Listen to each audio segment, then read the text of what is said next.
it's Jess. Welcome back to my channel and welcome to today's vlog. If you saw my last video, you know that I participated in Summerween, and you know what? That was not enough. If you've seen the thumbnail, you read the title, you know what we're here for today. I am craving more scary vibes. I need it in my life. I need creepy, crawly things, not in real life, just in the books I read.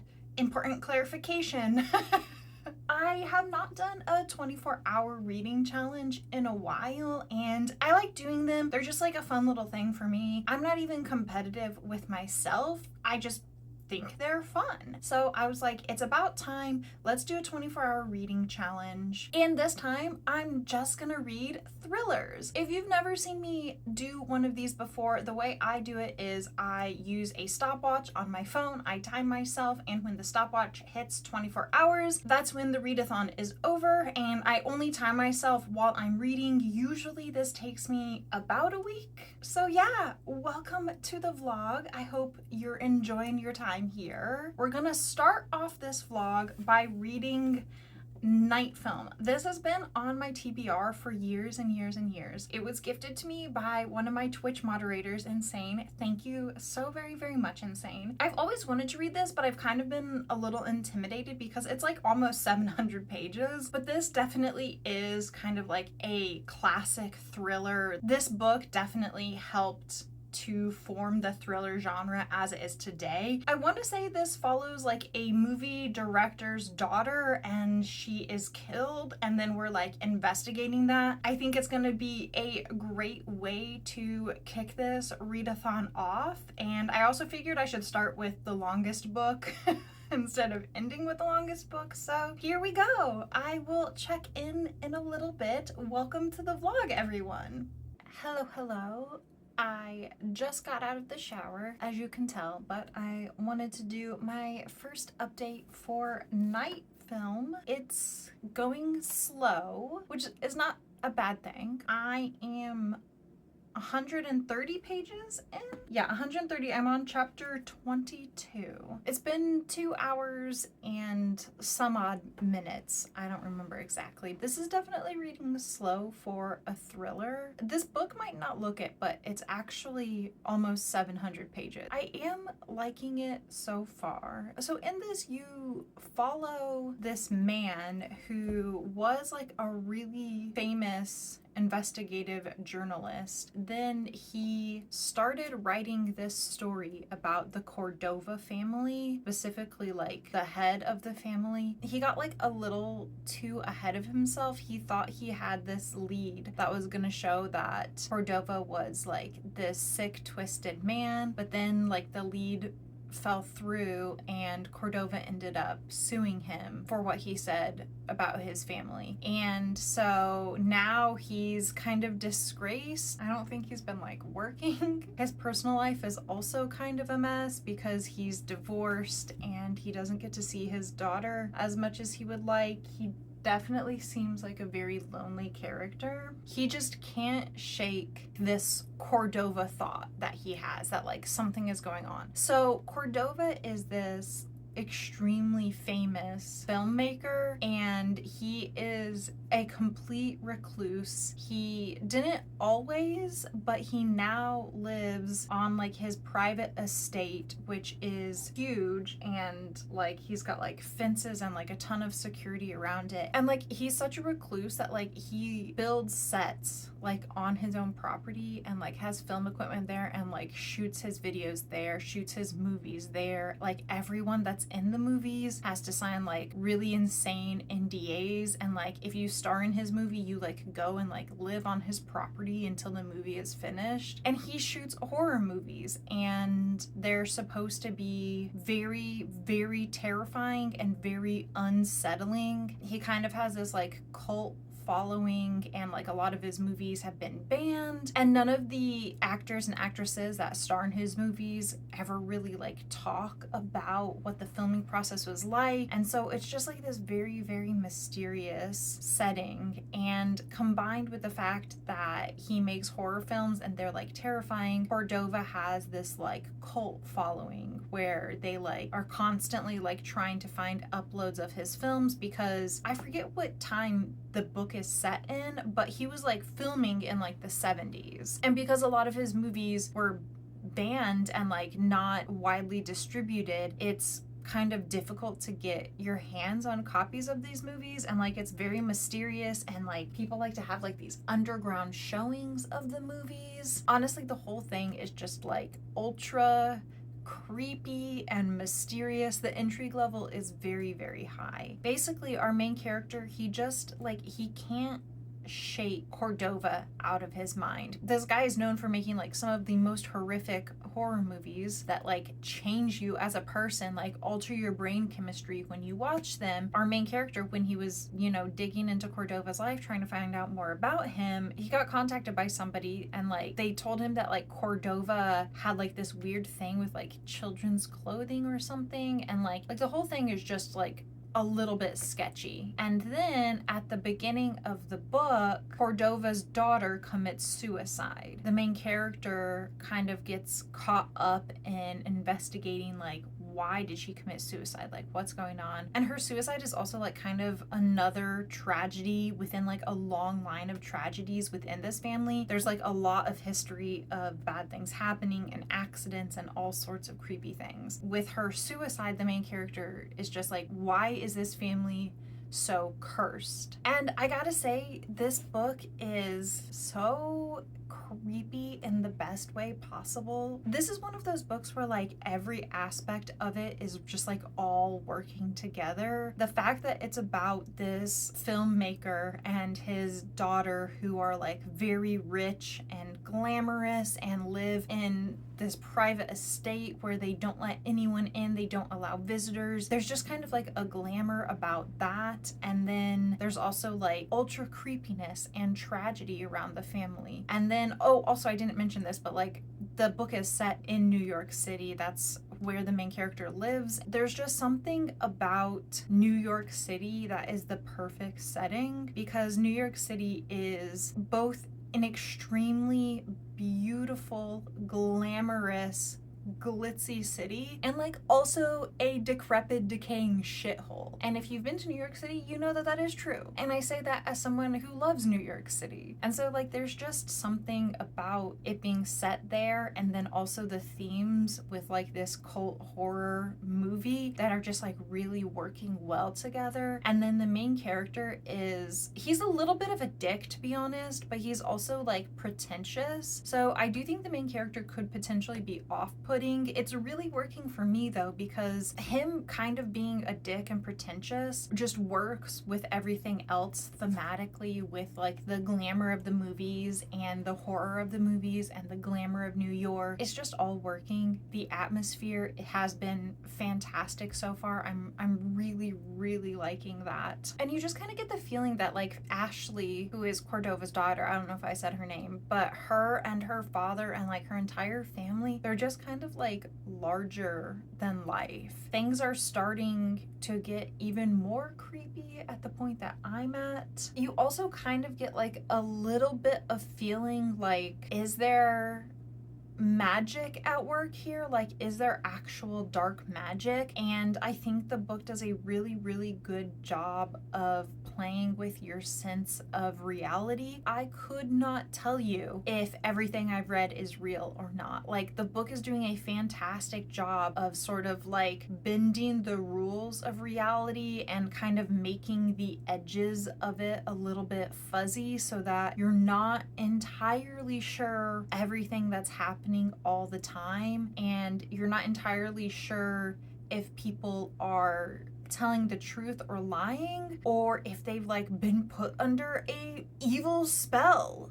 or if they genuinely think that this is what happened and they're mistaken, or if they think that this is what happened because it is what happened. Like, you just don't know. This book could go anywhere. Like, literally anything could happen in this book, and I'd be like, yeah, that checks out. I love it when books play with your sense of reality as the reader, and I love it when it's like a little bit ambiguous and you're just honestly not sure what's gonna happen. So I am having a great time with that. I also am getting the feeling that this is a book that you read honestly, like, for the experience of it. I can see why so many people love this book, and I'm only like this far into it. I'm definitely reading slower than I normally would. I feel like I actually have to like really pay attention to like what words are on the page, or I'm gonna miss something. That's where I'm at so far. I am enjoying myself. I'll give you an update later, I guess.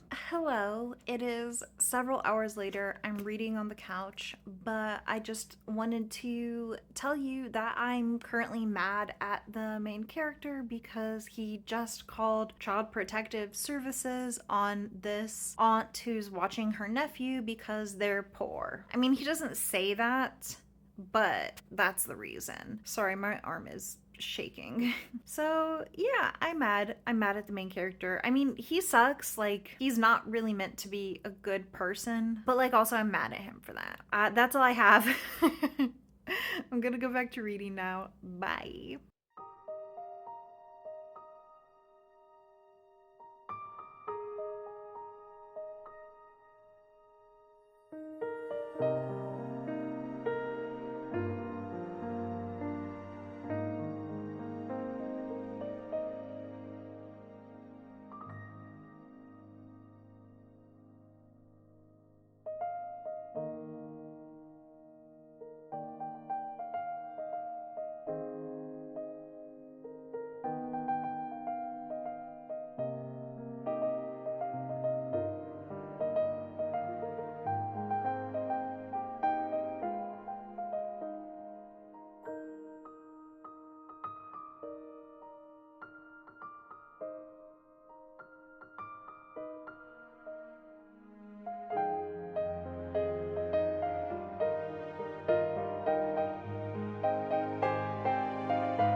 First of all, can you read my shirt? It says Hot Girls Read Fantasy. Second of all, it's been 2 days since I last talked to you, and I finished Night Film. It's amazing. 5 stars. This book gets so weird and creepy and at times a little bit surreal. It's one of those books that I recommend reading for like the experience of reading the book. It's not necessarily about the genre of the book or exactly what the plot is, but just like reading the book is a ride in and of itself, and I think that you should experience that. I don't really want to get any more into the plot of it because it is still a thriller. Like, I don't want to spoil anything, and honestly, I don't think I can get any more into the plot of this book. It's just such a strange book. Everything I said in that first update still applies. My favorite part of this book is how it plays with the reader and their sense of reality. You just never really know. Like, you don't know what's going on. I still don't know. Like, that's the thing, is I finished the book and I think it's up to the reader to decide. I know that some people don't like that. I know some people, they like their answers, but if you are one of those readers that like, you like when the books do that, they leave it a little bit up to reader interpretation, and you also want a book that is atmospheric and ultra creepy, this is the book for you. It is truly a ride. It is a ride, and I love it, and it's 5 stars. I'm so thankful that Insane got me this book off of my wish list. It took me over 12 hours, by the way. So in case you're wondering, we're halfway done with this little 24 hours. We're over halfway done. This is such an amazing way to start off this little readathon. I have a book that's been on my shelves for over 2 years read. I have a new 5-star. This book is so interesting and like such a positive reading experience, just like because like I said, it's a ride, that it could potentially be in my top books of the year. If you don't mind like a super pretentious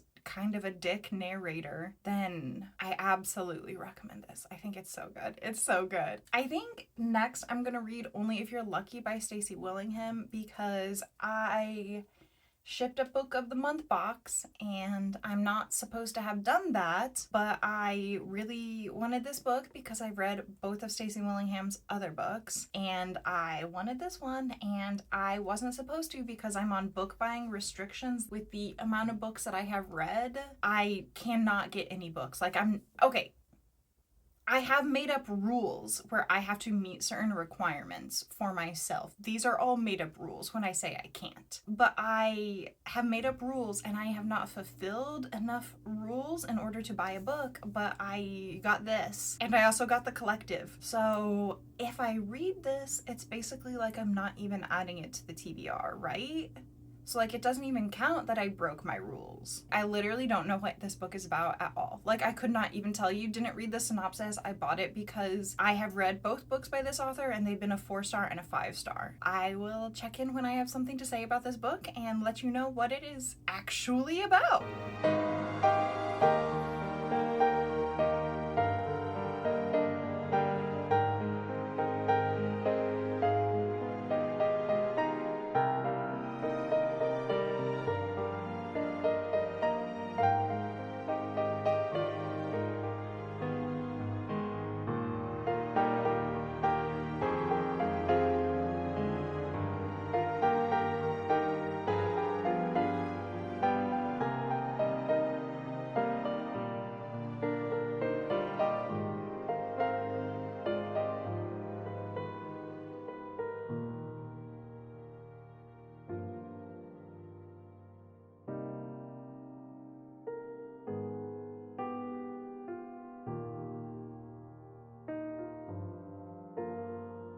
Good morning, friends. Wanted to do a little update. I am this far into Only If You're Lucky. It is fantastic so far. Like I said earlier, this is Stacy Willingham's 3rd book. While I enjoyed and really liked and recommend her 1st book, her 2nd book was 5 stars, fantastic. Like I loved it. That's the same feeling I'm getting with this one. Obviously, thrillers, you never really know how you're gonna rate them until like the very last page, but I am getting that 5-star potential feeling. This is a dual timeline story. You're following the main character who is in I'm not sure if she's about to start her junior year or if she's still in her sophomore year of college, but she's at least in her sophomore year in the present day. And then we're also seeing glimpses into the past timeline of her senior year of high school. So the main character in high school had this best friend. They were supposed to like go to school together. Like they were both going to the same college. They were signed up to be roommates. They were really excited. And then after they graduated during the summer vacation, there was a party and her friend died at this party. It was ruled an accident that her friend died, but she blames her friend's boyfriend who was a year younger than them, and she says it's his fault, but like the details are very unclear because we just haven't gotten them yet. We haven't had enough of that past timeline. I'm not sure yet whether he like murdered her or if like it was just an accident, a series of unfortunate events that like he is potentially responsible for starting through some way. That's a setup of the past timeline, is like we're learning more and more about that. And the main character, her freshman year, she spent like really depressed, as you would imagine, and grieving her friend, but she also spent the year observing this other girl who is like the popular girl, and that girl's like two best friends. So it's the three of them. Like, they are the it girls on the campus. It's a small campus. Everybody knows who they are. And like, the main popular girl is just so charismatic that our main character cannot help but just watch her anytime she is in the same like sphere of influence. And then surprisingly, at the end of freshman year, the popular girl is like, hey, we have an extra bedroom. Do you want to come move in with us? And she accepts and moves in with these other three girls that she has never met. And the girls are living in a house that is next door to a frat house. And the house that they're living in is owned by the frat house. They're getting to live in it because one of the other girls, her boyfriend is the president of the fraternity, and so they get like crazy cheap rent, and so they're like, hell yeah, let's live here. You get to spend a lot of time with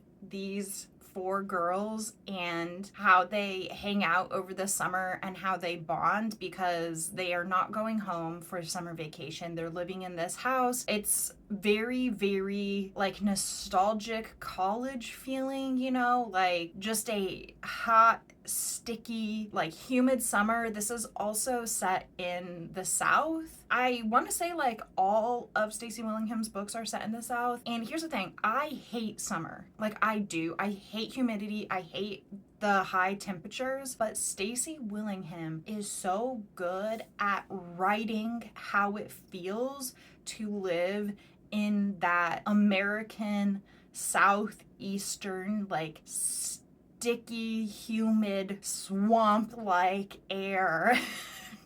She's so good at writing, it makes the book feel so atmospheric. I'm feeling like I'm about to start sweating just listening to the descriptions and like how she describes, you know, them playing beer pong and like the condensation on the beer mugs and like the smell of the summer air, and like it's just so well written and so atmospheric. I'm obsessed with the way she's writing this. Here's the thing, I'm not sure how American this experience is, because I know that like the college systems in America are very different. I don't even know if like other countries do fraternities. Like, is that a purely American thing? So I'm not sure how well this would resonate outside of American readers, but there is just something about this group of four girls who are a little bit toxic, and they're all so messy. Their friendship is one that like you can tell they do care about each other. It's not that they're like just fake friends, but at the same time their relationship is not like good. It's definitely very toxic. That combined with just like the general messiness and like the college atmosphere, it's just like really resonating with me as a reader. It does feel like a little bit nostalgic. The girlhood and womanhood experience of having one of those very dear close friends who's also like toxic and not good for you, and the relationship is not really the most healthy relationship. I think that we can all identify with that. I feel like we've all had that friend. It's a little bit of baggage on all of the sides. We've got a main character who is still grieving her best friend from high school. To be perfectly honest, she's a little bit obsessed with the it girl. Like, I'm like, do you want to kiss her? Do you want to be her? Are you gonna murder her? Like, what is about to happen in this thriller? Because I'm only like 130 pages in or something like that, and like I don't know where it's gonna go. There's so many possibilities, but like she is obsessed, but at the same time the popular it girl is like definitely hiding a lot of secrets. Even though you can tell that she cares for this group of friends, she also like gets off on collecting their secrets and and hoarding them, and then kind of like she'll like make comments about them when they're in a group setting intentionally to like make them uncomfortable, or she'll like ask questions to like the guys in the fraternity intentionally trying to make them uncomfortable. Even though our main character is a hot mess, like the it girl is also like a hot toxic mess too. And I'm eating up the messiness. Like, it's so messy. It feels like such an authentic girl experience to have this friend. It is not a good thing. It is not good, but it is a very authentic experience to have a friend like this. The other thing that I wanted to say too is that the house that they live in is owned by the fraternity, and there is a shed in the backyard that is on both properties. There are 2 doors to this shed. There's a fence around both yards, but like the shed, you can use it as like a tunnel to get between both houses. And so like people are constantly going back and forth. And the girls are also like reliant on the boys of the frat to fix anything that goes wrong with the house. The house is like almost becoming its own character. It's not like a haunted house. The house is one of those like really old houses with character, and it's always making noises because the boys of the frat can like come and go and they are responsible for fixing things. It's like so ultra creepy. The atmosphere is so creepy because whenever you like hear a noise at night, you're like, is this a person in the house, or is this just an old house and the pipes are old and it's settling and it's hot, so the floorboards are expanding and they're creaking. Like, you just don't know, and there's so many creepy noises and it's so good. What really gets the plot moving forward is, so far we've spent all this time with these 4 girls and we've had these flashbacks from the main character to the past at the start of their sophomore year, because like she moves into the house with them over the summer. They spend the summer bonding, and then at the start of her sophomore year, her best friend that died, the best friend's boyfriend, whom the main character blames for her death, joins the college and joins the fraternity. He joins the fraternity because he's like a legacy member, and the main character had no idea that this was going to happen, and she kind of finds out that the only reason she is going to this college is because her best friend picked it, and her best friend was like, let's go there together. And then this is when like the main character is finding out that like the only reason her best friend picked this college is because her boyfriend, she knew like in a year, was also going to be going there. Now things are just kind of getting messy, getting creepy. I honestly have zero idea how things are gonna go down in here. I'm just really excited to see how it all plays out. Okay, that's what I have to say so far. I've been sitting here talking for so very, very long. I would like to honestly finish this book today. It's reading very, very quickly, so yeah, I guess I will go read and I'll talk to you when I'm finished. I finished it. 5 stars. It's so good. I let out an audible gasp at the end of this book. Stacy Willingham got me. I think at this point Stacy Willingham might be my favorite thriller author because I've read all of her books and 2 of them were 5 stars. I will say though that I do think a large bit of my enjoyment of this book and of her second novel is how atmospheric it was. I don't necessarily know that this book will work as well for other people. I do think like in general the thriller genre is one that is like, your enjoyment is like a very individual experience compared to like some other genres. I don't think I want to say anything more about the plot of this book. Like, you should just get this book, you should read it. It's so good. The messiness continued, the toxic friendships continued. I just love thrillers and mysteries about messy characters. There's also like some commentary in here too about, not only about like female friendship, which obviously like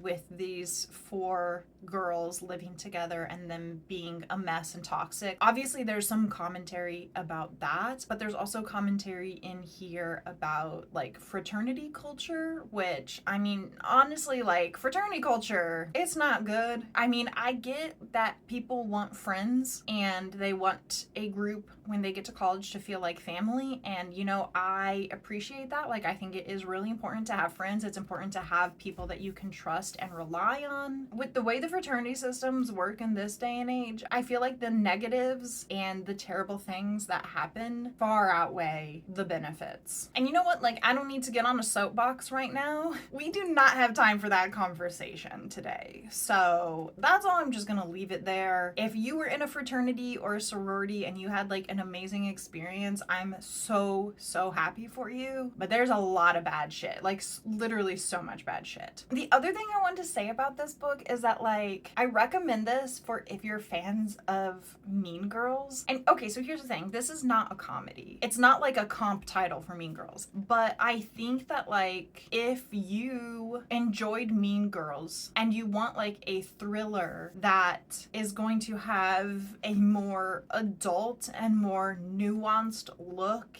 at a toxic friend group like that, then I think that like you will really enjoy this. My second 5-star of this vlog, absolute insanity. So it's officially been 16 hours and 21 minutes. So I have like a little less than 8 hours left in this 24 hours. Let's see if we can continue the 5-star trend. Next up, I am gonna pick up The Collective. This is a revenge story. If I'm remembering correctly, this is a story where you follow a woman whose daughter was killed, and the person that was responsible for her daughter's death got off on like their trial, so like they have never been punished, and the main character is just full of hatred and rage. So I definitely think that this is going to be a female rage book, but like from the point of view of a mother. I believe that she ends up getting recruited to this like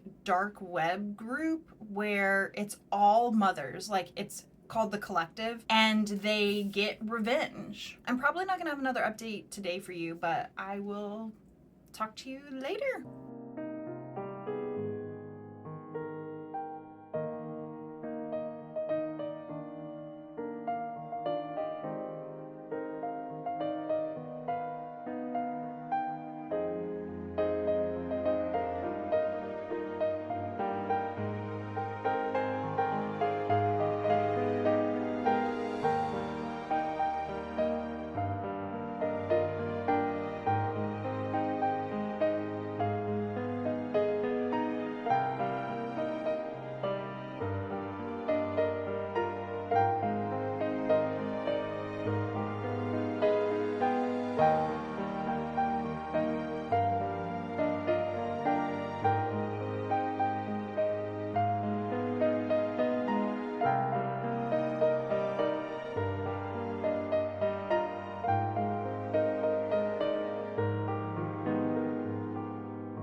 Hello and good morning. I have very ambitious plans today. I'm not streaming, so I thought I should finish this readathon today. I just have to focus and ignore my responsibilities. Like I said, I'm reading The Collective. I'm only like 50 pages in. This one is definitely like hurting a little bit. It follows a mother who lost her daughter. There's a lot of anger over the person responsible for her daughter's death and how he was just not punished. It's really weird because the discussions in here about grief and anger, even just in these 50 pages, are very emotional and definitely hit your heart. Like, this book is absolutely tugging on my heartstrings, but at the same time, I don't know why, but there's some disconnect between me and the main character. I can't get like fully connected to her. Now that might change, we'll see. Like I said, I'm only 50 pages in. I am still connecting with the discussions about her emotions, her anger, and her grief, so I'm hoping that with more time, like, I'll be able to more connect to the POV character. I mean, I don't know why I want to connect to a super angry woman who I'm assuming is gonna murder some people on a quest for revenge. This is a revenge story. Like I said, not much has happened. The mom went to this event at a school. I think it's like a college, but like I'm not entirely sure. But the boy, well, now he's a man because it's been like years, responsible for her daughter's death, is getting an award, and like she goes there and has a bit of a breakdown and starts like screaming murderer at him and makes a big scene, and people record her and put it up on the internet, and she ends up getting invited because of that to a Facebook group for grieving mothers. I'm assuming that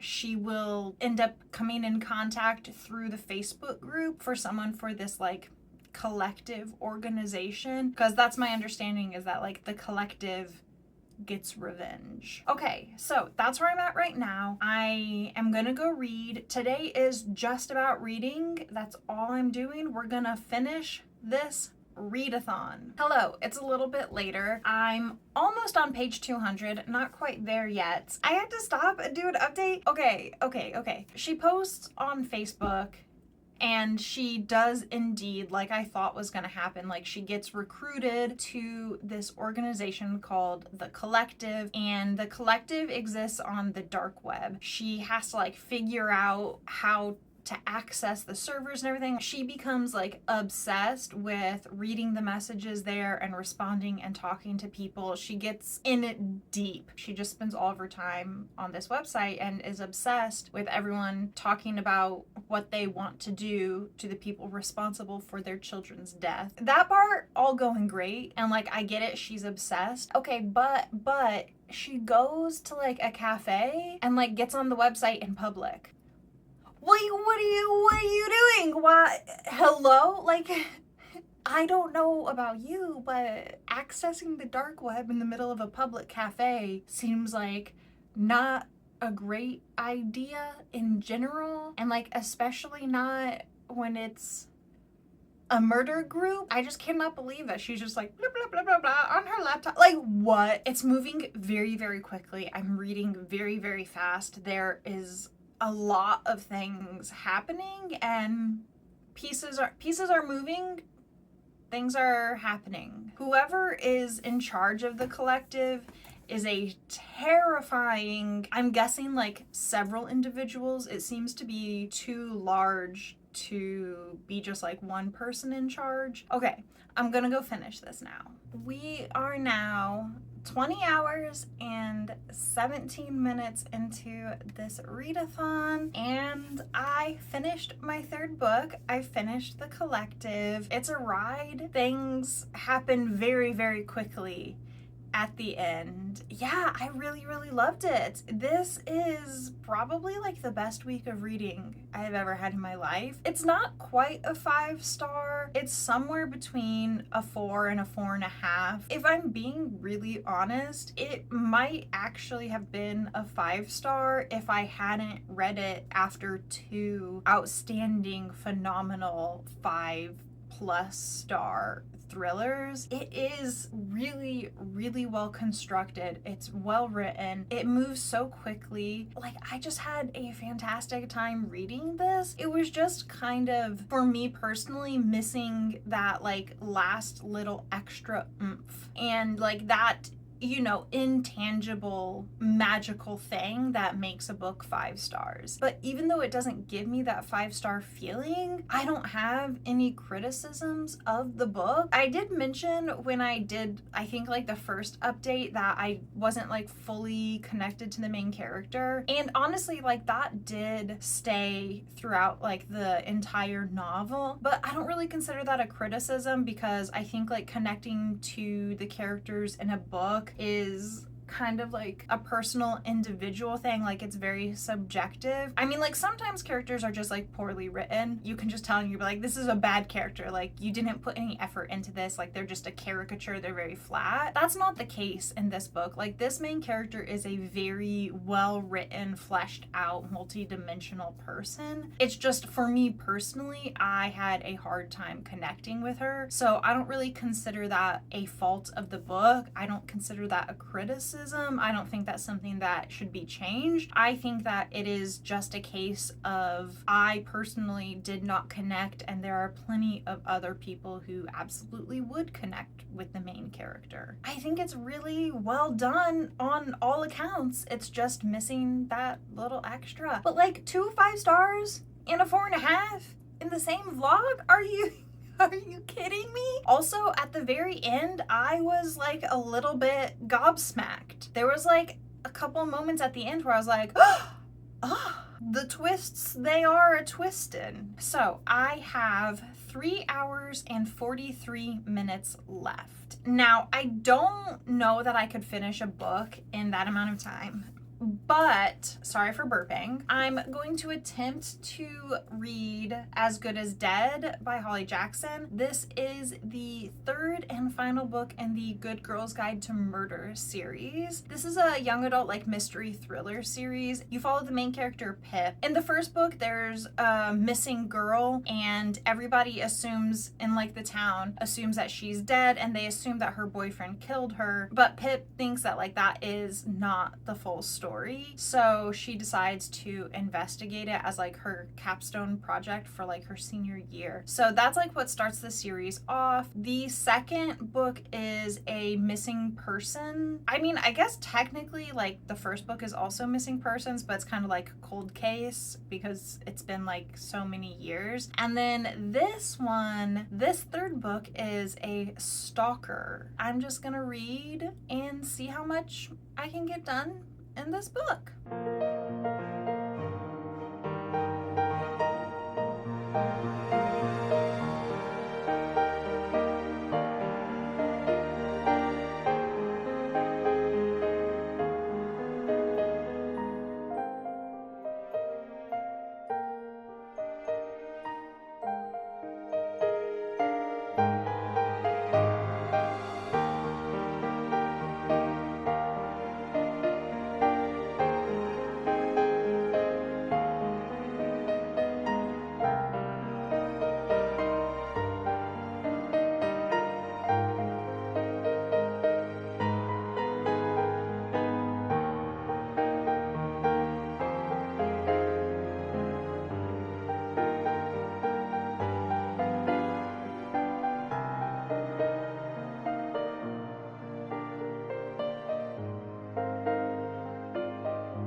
Holly Jackson, are you kidding me? Are you kidding me? Are you kidding me? First of all, the readathon is over. I did not finish the book. I made it to page 282. I meant to do an update at like the 100 page mark or so in here, because like this is like a decently long book. I think it's like a little over 400 pages, and like I just couldn't put the book down. Listen, I'm not even gonna tell you, like I told you, this book is like Pip gets a stalker. Also, if you've never read this series, Pip takes her capstone project from the first book and she turns it into a podcast. And then in the second book, because it's a missing persons case, she kind of like uses the podcast as a platform to try to get like information about this missing person, because they're like hoping to recover them. Both seasons of the podcast are wildly successful, so now Pip is like semi-famous. This one is so much more intense, and the tension and anxiety are so through the roof in this book compared to the other two. I couldn't put the book down because I was so afraid for Pip. I'm only giving you this update because the readathon is over. That's the only reason that I stopped reading this book. Like, it's so good. If you've read the book though, I just got to the beginning of part 2. And like, what? Now what? Now what? Now what? I can't tell you anything about it, but like, I feel like I'm losing my mind. That's it. That's it. That's your update about this book. I'm so tired right now. I am not going to end the vlog here. I'm probably done reading for the day now that I've managed to actually like put this book down for a minute and update you. Like, the tiredness is like sinking in more and more and more. Normally when I do these readathon challenges, once the readathon is done, I end it. However, I am not going to end the vlog yet. I'm gonna finish this book and then give you an update, like probably tomorrow or the day after, and like close it out there because I can't leave you on a cliffhanger, right? I'm gonna go to bed now because I'm tired as shit, and I will talk to you when I finish this book. Good morning, friends. It is several days later now. I forgot to film an intro and the closing clip for this vlog, so I'm filming it now. I actually was getting ready to sit down to film my July wrap up, and I was like, oh, I never filmed the beginning or the ending of that vlog. Good job, Jessica. But if you're wondering why I have this shirt on in so many different clips, that's why. It is a raccoon. It says trash reader, and I'm obsessed with it. Anyways, I'm here to close the vlog out. I finished As Good as Dead. It's fantastic and amazing. It's 5 stars. This has been like the best week of reading I've ever had in my life. 3 5 stars and a 4.5 star, but like I don't have anything to say. It almost seems fake, but like, I promise you it's not. This kind of makes up for the fact that last month all I read was like 3.5 star. I think I had like 1 4-star book. This book is freaking-tastic. If you like thrillers, if you like mysteries, please pick up the series. It's so good. I've already made my mom read the first book. I'm gonna make her continue the series because it's just excellent. Because this is a mystery thriller, and also because it's the 3rd book in a series, I cannot tell you anything that I haven't already told you about this book. I will say though that Holly Jackson is not afraid to go there. She went there with this book. This is definitely the most dark and intense book of the series. And I will say that despite the fact that this is a young adult series, I do think that it is on the older side of the age bracket. It gets real dark at the end. So just know, if you are like, have a young reader in your life, just because this is YA, like YA is a massive range. It includes a lot of different like development stages in it. This is for the older young adult crowd, not the younger young adult crowd, but it's 5 stars. It's absolutely fantastic. Okay, I'm gonna close the vlog out here because I know that this vlog is already way too long. I could not stop yapping. Thank you so much for being here with me today. I really appreciate it. I hope that you enjoyed this vlog, even though it is way too long. If you did like it, please consider subscribing. I hope that you stay safe and cool this week, and I will see you in my next video. Goodbye!